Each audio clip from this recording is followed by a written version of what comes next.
নমস্কাৰ, এই মুহূৰ্তত দিবলৈ ওলাইছোঁ ডাঙৰ খবৰ। তো যিসকল মানুহে ভিডিঅ'টোত ক্লিক কৰিছে অনুগ্ৰহ কৰি ভিডিঅ'টো স্কিপ নকৰি প্ৰথমৰ পৰা শেষলৈ চাই থাকিব, কিয়নো এইটো ভিডিঅ'ৰ মাজত ৰেচন কাৰ্ডৰ পৰা আৰম্ভ কৰি কৃষকসকললৈ কেইখনমান গুৰুত্বপূৰ্ণ খবৰ প্ৰদান কৰিম। তো অনুগ্ৰহ কৰি ভিডিঅ'টোত ক্লিক কৰিছে যদি ভিডিঅ'টো স্কিপ নকৰি প্ৰথমৰ পৰা শেষলৈ চাই থাকিব। লগতে মোৰ চেনেলত নতুন হ'লে প্লিজ চেনেলটো ছাবস্ক্ৰাইব কৰি মোৰ লগত থাকিব। তো বলক ভিডিঅ'টো আৰম্ভ কৰি আজি প্ৰথমটো গুৰুত্বপূৰ্ণ খবৰৰ বিষয়ে বিস্তাৰিত জানি লওঁ। আজি প্ৰথমটো গুৰুত্বপূৰ্ণ খবৰ হ'ল কৃষকসকলৰ বাবে। তো কৃষকসকলক ভাৰত চৰকাৰে প্ৰতি 4 মাহৰ মূৰে মূৰে প্ৰদান কৰে 2000কৈ টকা।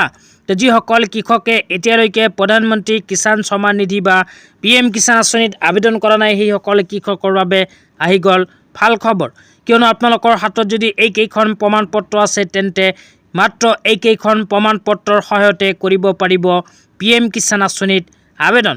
তো কি প্ৰমাণ পত্ৰ সবিস্তাৰে আপোনালোকক জনাই দিছোঁ। তো প্ৰমাণ পত্ৰৰ ভিতৰত 1 নম্বৰত কোৱা হৈছে আধাৰ কাৰ্ড। আধাৰ কাৰ্ড বাধ্যতামূলকভাৱে আপোনালোকৰ থাকিব লাগিব।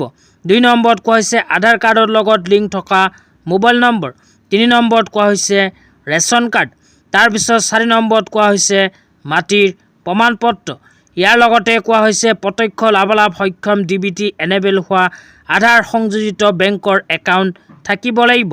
সাধাৰণতে এইকেইখন প্ৰমাণ পত্ৰ যদি আপোনালোকৰ হাতত আছে তেন্তে এইকেইখন প্ৰমাণ পত্ৰৰ সহায়তে কৰিব পাৰিব PM কিষাণ আঁচনিত আবেদন। তো PM কিষাণ আঁচনিত আবেদন কৰিলে প্ৰতি 4 মাহৰ মূৰে মূৰে ভাৰত চৰকাৰে আপোনালোকক প্ৰদান কৰিব 2000কৈ টকা। তো PM কিষাণ আঁচনিৰ 22 নম্বৰ কিস্তি ধন কৃষকসকলক ইতিমধ্যে ভাৰত চৰকাৰে প্ৰদান কৰিছে। তো আপোনালোকে যদি PM কিষাণ আঁচনিত নতুনকৈ আবেদন কৰে তেন্তে 23 নম্বৰ কিস্তি 2000কৈ টকা আপোনালোকে লাভ কৰিব। তো এতিয়া আপোনালোকক দিবলৈ ওলাইছোঁ আজিৰ দ্বিতীয়টো খুবেই গুৰুত্বপূৰ্ণ খবৰ। তো আজিৰ দ্বিতীয়টো গুৰুত্বপূৰ্ণ খবৰ হ'ল ৰেচন কাৰ্ড লৈ। তো যিসকল মানুহৰ নাম ৰেচন কাৰ্ডত অন্তৰ্ভুক্ত হৈ আছে সেইসকল মানুহৰ বাবে আহি গ'ল গুৰুত্বপূৰ্ণ আপডেট।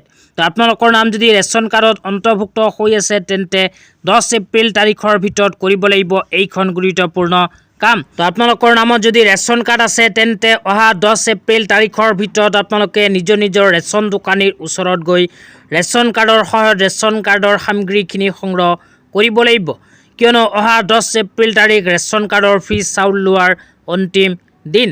সেইকাৰণে আপোনালোকে 10 এপ্ৰিল তাৰিখৰ ভিতৰত ৰেচন দোকানীৰ ওচৰত গৈ ৰেচন কাৰ্ডৰ সামগ্ৰীখিনি সংগ্ৰহ কৰিব লাগিব। আজি ইমানেই। ভিডিঅ'টো চাই কেনে পালে নিশ্চয় এইটো ভিডিঅ'ৰ কমেণ্ট বক্সত কমেণ্ট কৰি জনাই দিব। লগতে মোৰ চেনেলত নতুন হ'লে প্লিজ চেনেলটো ছাবস্ক্ৰাইব কৰি মোৰ লগত থাকিব। তো আজি ইমানেই, ধন্যবাদ।